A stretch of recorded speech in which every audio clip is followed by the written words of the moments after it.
Adam and I were talking about Kobe because he was just sharing stories about his time with Kobe in the gym. And the way he put it was like, underneath all of the drive to be successful and the Mamba mentality and the hours in the gym and the like killer instinct and all this stuff people talk about and that he did have, was this broken, scared little boy who was insecure and running away from those insecurities through getting like dominance over other people. And, you know, Kobe grew up basically alone in Italy. Who knows what went on there, but like played by himself all day, didn't speak the language. He was outcast from all the kids around him as a young child. It's traumatic. And Michael Jordan has his own, like, his dad was, if you read his biographies, his dad was basically abusive to him psychologically and telling him to like go in the house with the women. Well, his dad and his older brother would work on the car. Like, go in the house with the women and cook. Stuff like that. He would say that to him. Next thing you know, Michael Jordan is like the most competitive person ever and takes everything personally. How come? So there's a whole bunch of trauma in there. And Michael Jordan, like, because his team scored less points than another team in a basketball game, he kicks a chair and like punches Steve Kerr in the face.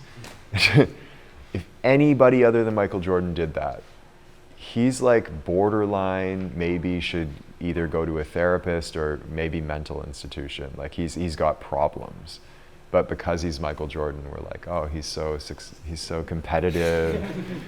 And all the YouTube comments are like, oh, but Michael Jordan did this. And well, he's got issues, man. They've spent their life running away from the core trauma. And it's created whatever it's created in their lives. But if you look at Michael Jordan and like see his yellow eyes and the fact that he gets all worked up over a game with like the Charlotte Hornets, who cares? Those are real issues. And how happy are these people really? Extreme work ethic and self-discipline and like driving yourself super hard is or was, like, for example, Kobe's way of coping. And on one level, the pain is the medicine because that created a bunch of wonderful things. And at the same time, it never actually resolved the core issue because he kept on being distracted. So how do we want to put this? Unhealthy food doesn't create health. So if you are using unhealthy methods to drive you to do things that you think are healthy, those things are not going to be healthy. If you're using guilt and like, guilt and shame and fear and these sorts of things to drive you to do something else, the result of the thing that you're doing is never going to resolve the shame and the guilt and the fear. So it's just the wrong method ultimately. And what I've found for myself, so the deepest relationship I've had with this woman, okay, when I met her was, and still is actually, the most naturally confident person I've ever met. It's almost obscene. Like she'll walk into a room and she's like the person in the room and everybody wants to talk to her and has this just natural, like she's so comfortable being herself. And it's really incredible. And the more I got to know her, the more and of course simultaneously I'm in my like discipline, get it done sort of state. And she would always kind of look at me like why? why do that? And it was kind of irrelevant. To her, it's like, you do the work that you love to do because you love it. And why else would you do it? It just wouldn't compute in her mind. And it rubbed off on me a lot. And so I started to, as I progressed and like let go further, and resolved more and more inside myself, the thought of like driving myself hard for a specific, it just kind of let go. I was like, why?